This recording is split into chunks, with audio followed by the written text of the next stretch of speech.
Dans le domaine de la production d'énergie, donc la Chambre d'agriculture, depuis 18 mois, on a réembauché un conseiller justement pour accompagner l'ensemble des projets du territoire. Donc on travaille sur le photovoltaïque, hein, mais bon, ça reste assez simple le photovoltaïque parce qu'une fois qu'on a défini, on a le problème du raccordement, ou on a le problème du coût des panneaux de l'investissement, mais ça reste assez simple. Après, on a la partie méthanisation, puisque on pense que c'est là qu'il y a le plus de plus-value à faire sur une exploitation. Et par rapport à la méthanisation, on voit que c'est des projets qui évoluent ces dernières années, puisque maintenant on peut faire de la cogénération, on pourra réinjecter directement le gaz dans le réseau.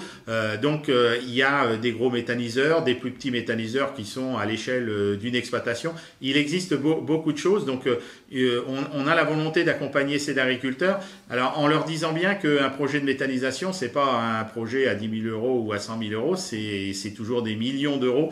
Donc il faut absolument qu'ils aillent voir ailleurs comment ça marche et qu'ils ne refassent pas les erreurs de certains de leurs collègues. Parce qu'il y a des méthaniseurs qui marchent, on en connaît, mais il y en a aussi qui marchent pas forcément très bien.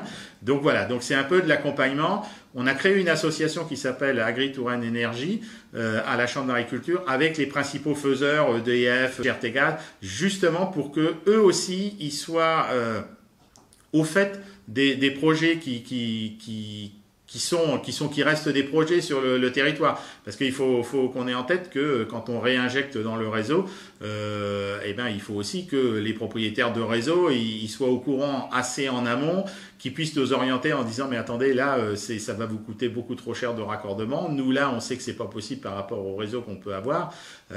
Donc voilà, c'est aussi tout ce travail là. Et puis sur la partie quand on parle de méthanisation, bien organisée sur le département pour pas se retrouver que d'avoir un certain nombre de méthaniseurs qui sont concurrents les uns des autres et qui aujourd'hui peuvent rendre un service à la collectivité en réutilisant un certain nombre d'ordures ménagères ou en réutilisant un certain nombre de produits des déchetteries, mais l'objectif c'est de l'avoir gratuitement parce que la collectivité demain elle n'aura pas besoin de trouver un moyen pour s'en débarrasser, et que demain on ne soit pas concurrents entre nous sur le territoire et que chacun soit obligé d'acheter ces produits-là parce qu'il y aura une demande plus importante que l'offre qu'il peut y avoir.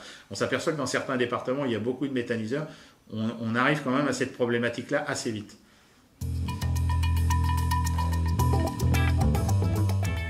Je vous invite à partir du 21 janvier jusqu'au 31 janvier à vous exprimer, à voter la liste UDSEAJA. Ensemble, avançons les pieds sur terre.